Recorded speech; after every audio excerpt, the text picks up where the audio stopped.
Now, just be very careful. Don't go knight c3 because there is bishop c3. But if we go knight b4, we have zero problems because after bishop b4, the rook will not be guarded. Hello, ladies and gentlemen. You know who it is. International Master Emil Stefanov back at it again with weekly scenario number 34 in Noctie. Let's get started. This position comes from the round 2 game between Alireza Firouzja and Praggnanandhaa from Norway Chess 2026.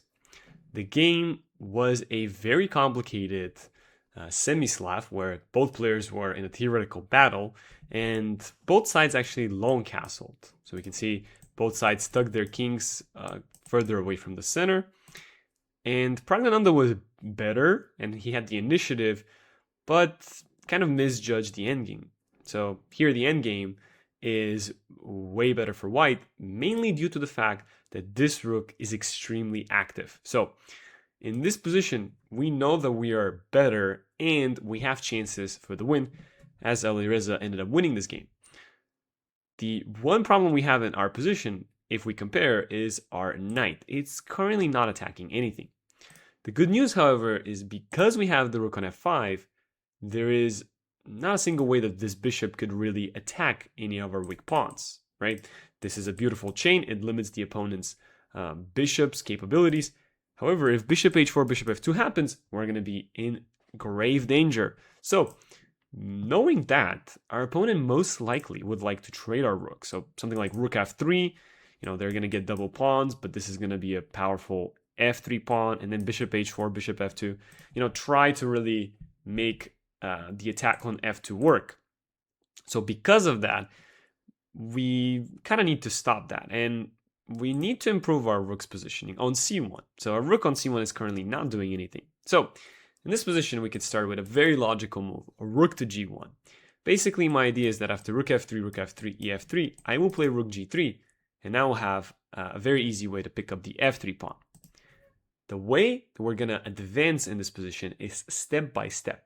This is an endgame that we know we're better because black doesn't have valuable pawn breaks, it doesn't have valuable targets, and overall black's pieces are a little bit uncoordinated. This rook, yes, it covers the bishop, but it cannot move. If the bishop moves, then the f7 pawn is lost. This rook going back means that it's another passive piece. So all of black's pieces are kind of misplaced. If this king was on e7, that would be a different story. But all that being said, we're going to start with the move that I mentioned, rook to g1. And after rook f3, you can already see Noctie trying to do exactly what I said. We have an easy way. We can just trade and play rook to g3. And now bishop h4 will be met with rook f3, covering our pawn and counterattacking the f7 pawn.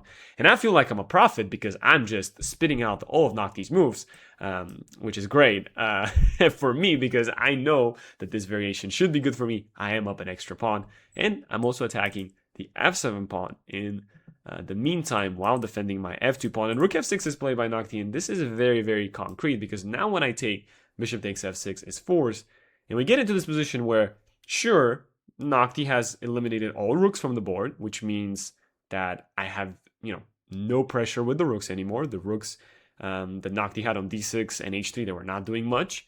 So that's a plus for Noctie. But a major minus is the fact that Noctie lost the pawn. So now I just have to figure out how I improve my position. Good thing for me is that my knight on c2 currently is covering the e3 pawn, so I don't really have to worry about the f2 pawn. I can always push it, but I also kind of want to improve the position of that knight. So something like knight e1, knight d3 may seem a little bit awkward, but I think that my knight is going to be way better placed there because it's going to be covering this pawn, and it's going to allow time for my king to get active. Alternatively, what I could do is I could just play e4. I could just play f4, e4, f5.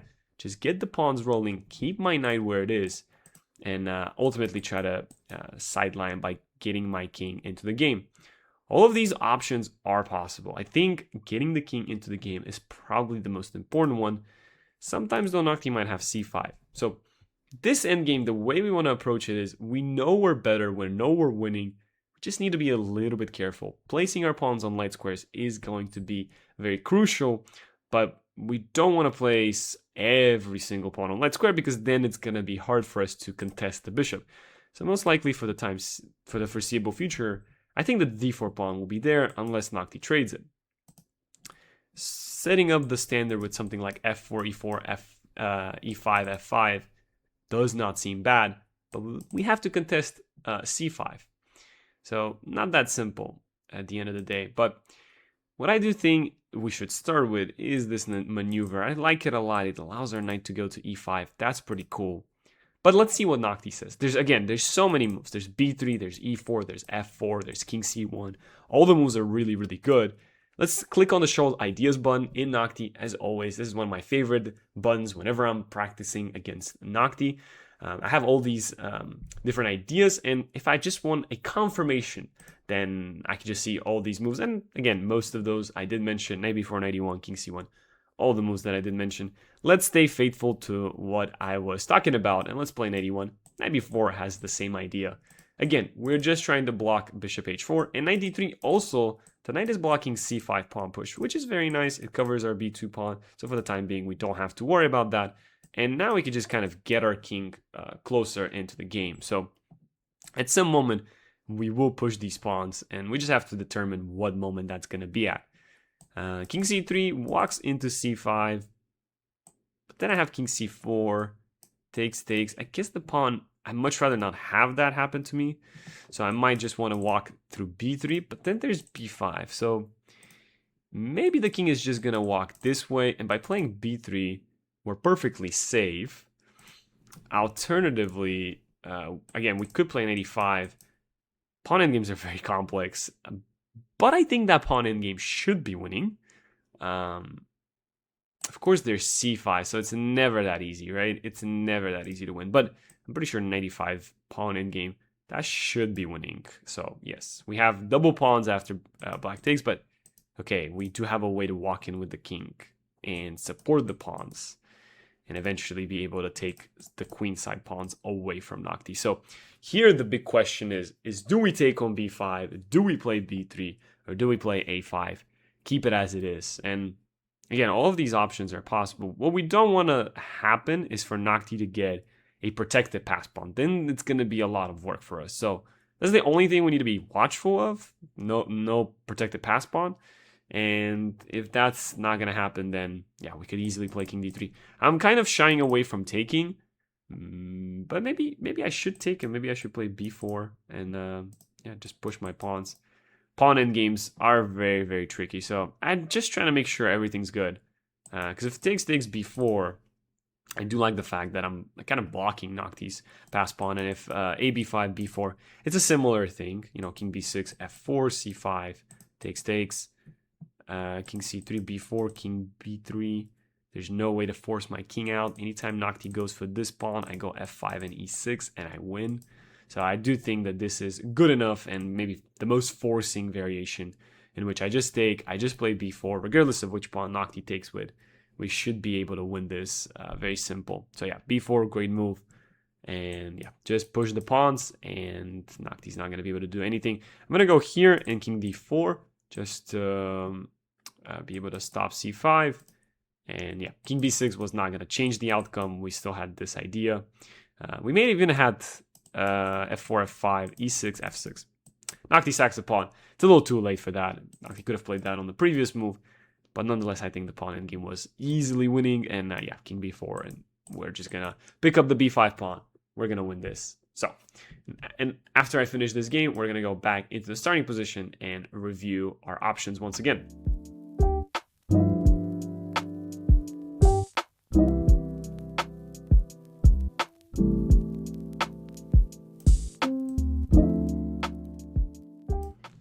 Alrighty, let's go back in the starting position and try to play against Noctie one more time.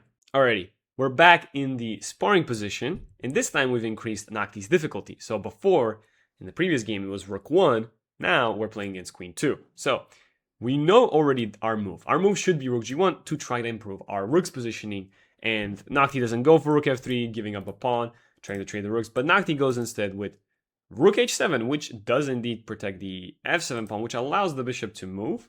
So I kind of alluded to that in the very beginning. But here we could just continue our very logical plan. Rook G4, hit the weak pawn, and force Noctie to defend it, maybe Rook E6. And from here, actually, we could go Rook F4 and really win one of the pawns. So We don't even need to transfer the knight. I know I alluded to that in the beginning, where maybe we need to put the knight somewhere else. I'm thinking of c5, I'm thinking of c3.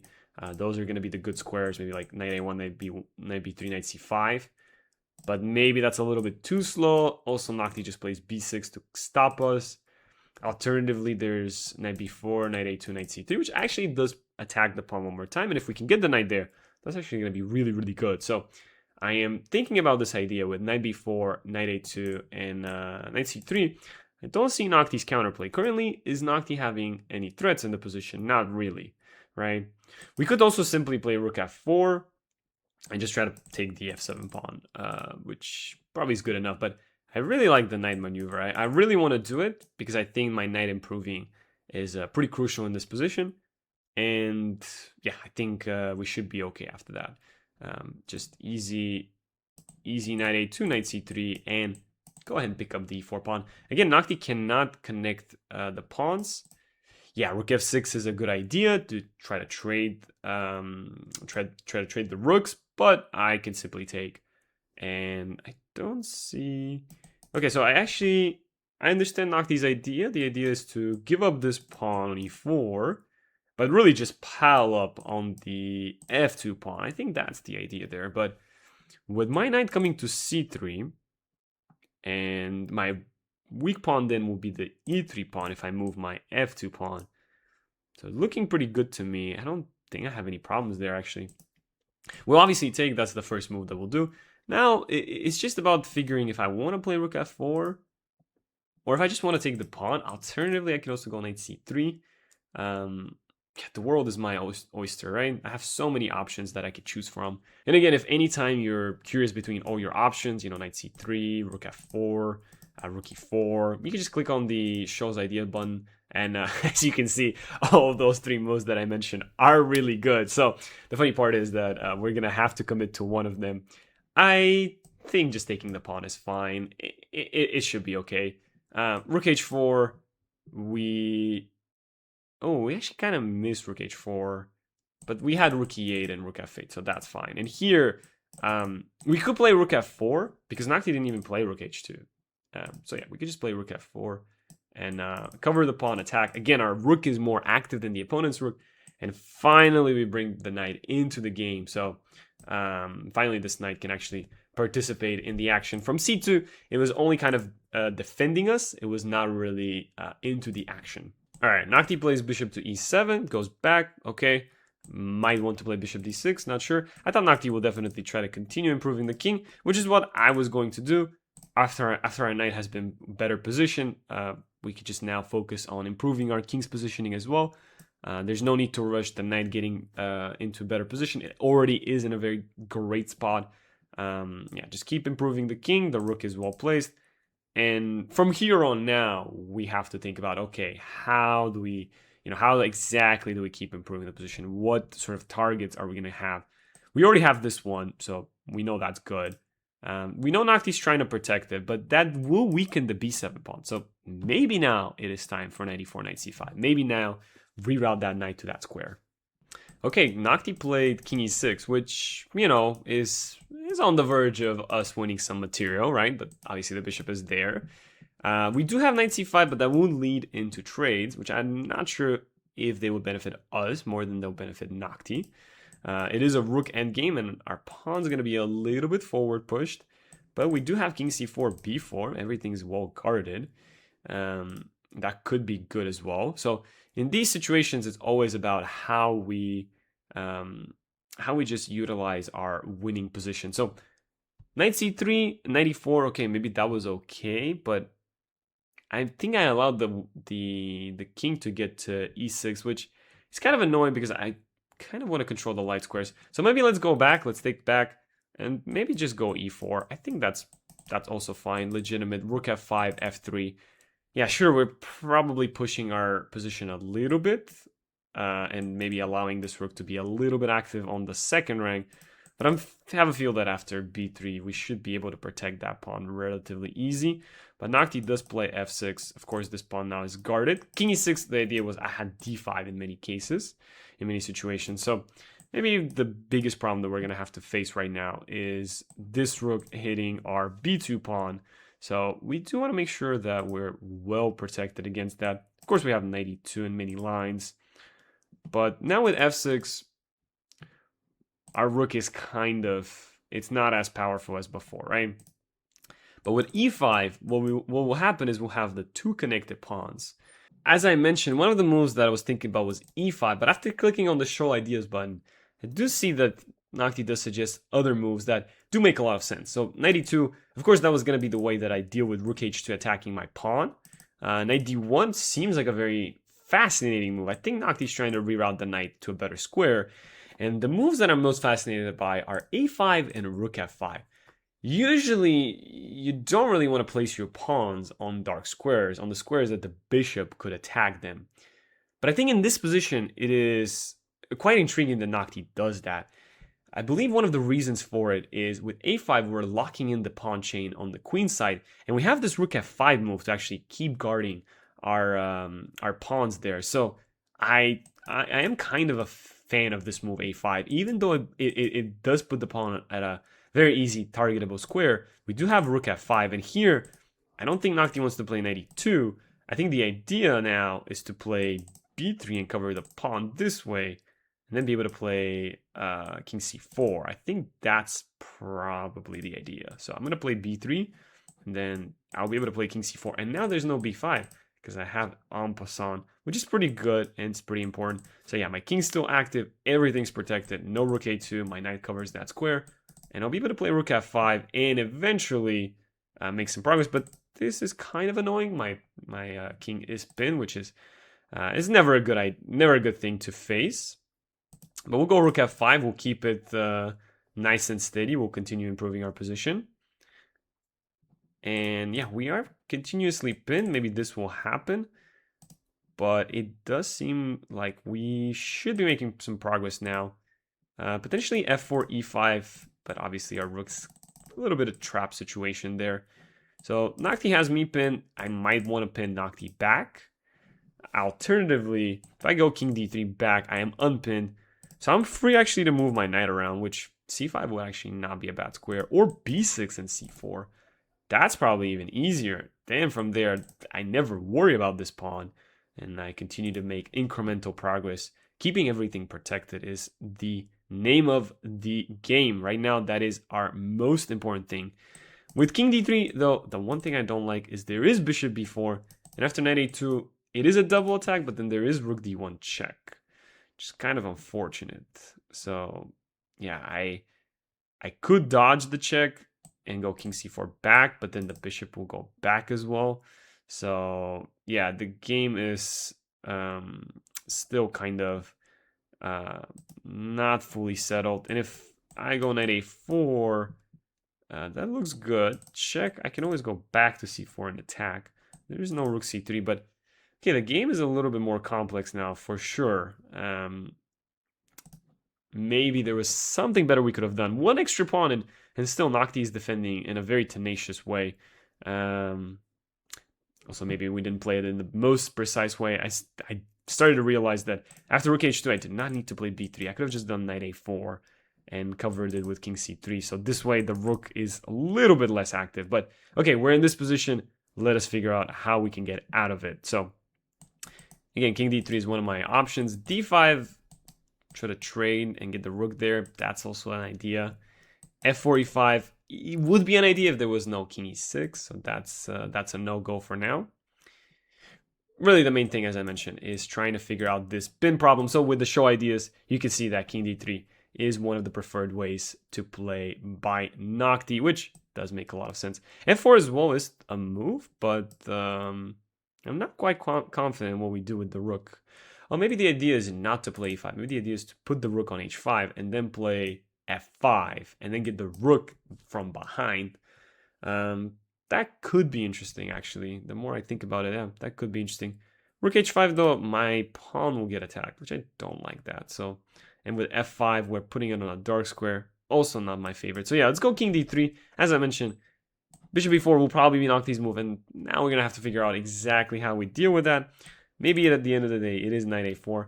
Noctie doesn't even go for it, so that's actually good for us. King e8, okay, so I'm trying to reroute this king over here.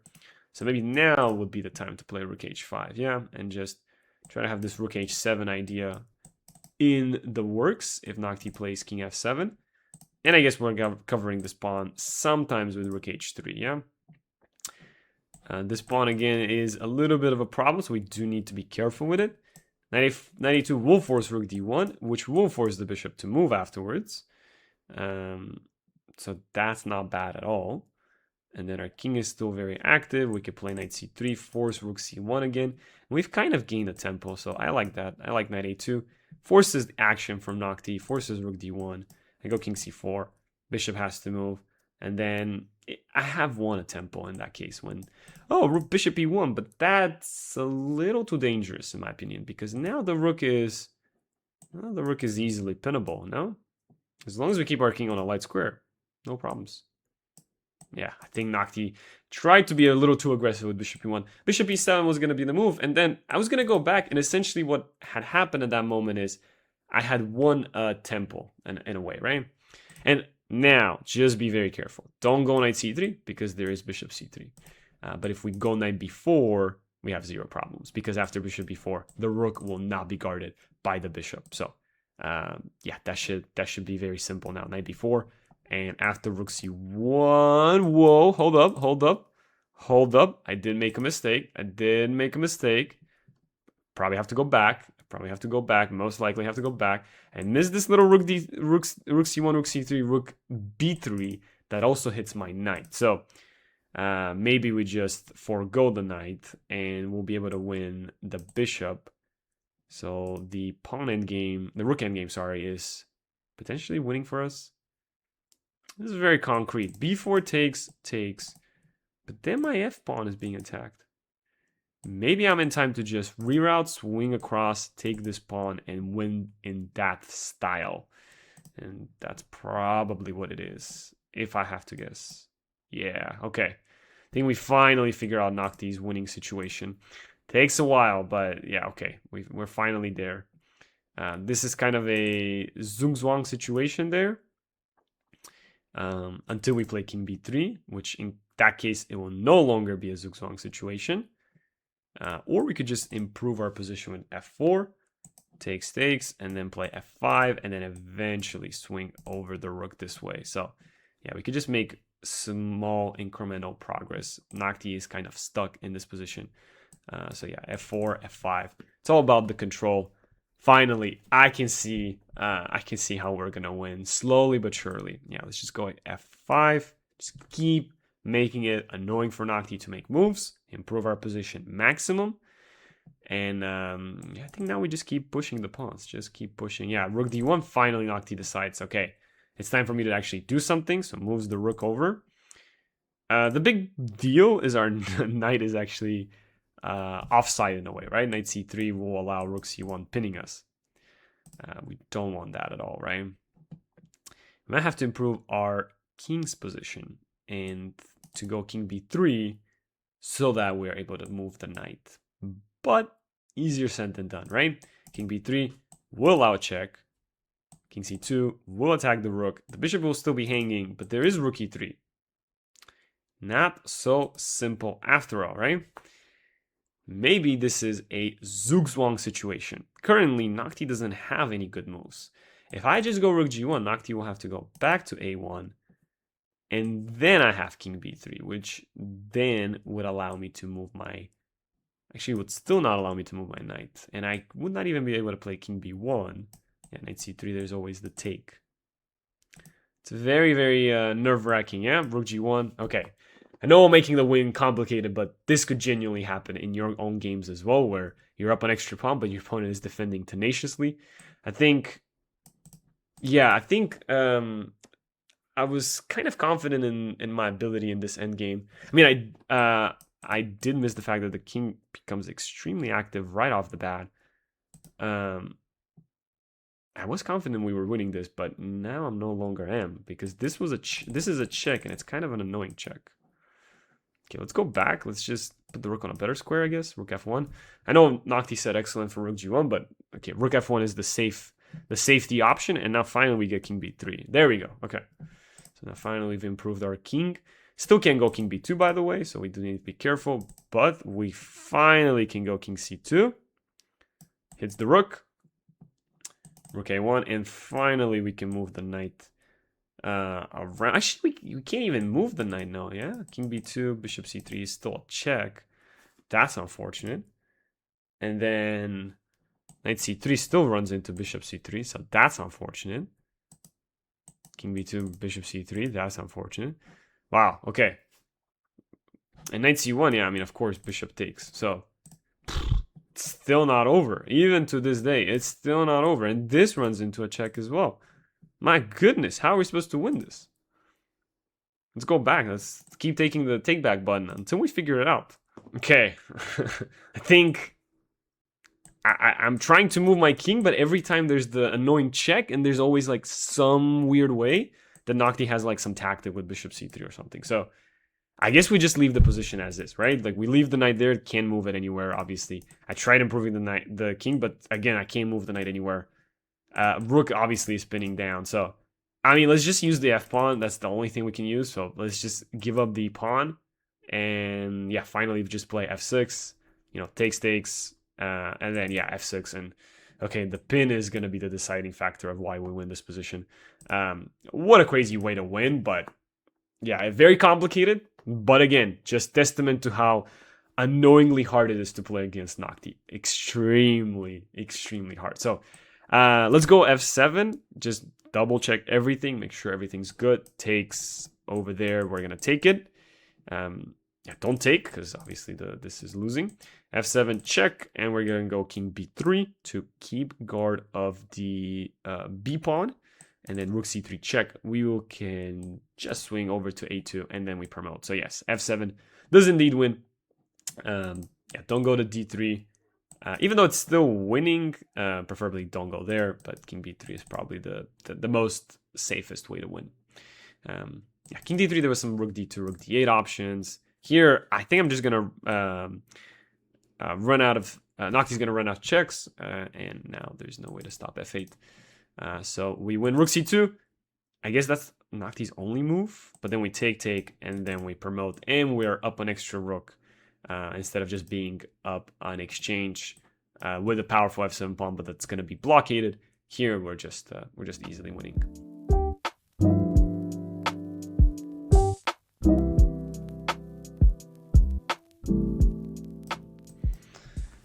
Alrighty, let's go back in the starting position one more time. Just to recap all the ideas that we've discussed. You do want to start with rook g1. You want to improve your rook's positioning 100%. Get it to g4, attack these weak pawns. f7, e4 are very hard to protect for Noctie. You will most likely win one of them. And then it's just going to be about how do you win in the most precise manner. Improving this knight is one of the goals of the position. And sometimes playing a5, even though it looks awkward that we're placing the pawn on the dark square, might actually be beneficial. Again, your knight reroutes are knight a1, knight b3, knight c5, or potentially knight d2. Alternatively, you have knight a3, knight c4, knight e5, or knight d2 again with some added bonus attacks in there. And then finally knight b4, knight a2, knight c3. The most solid, because it puts your knight on a protected square, but also it's attacking the e4 pawn, which eventually once you win it, you will win the game from there as well. So good luck in your practice runs. See you in the next one.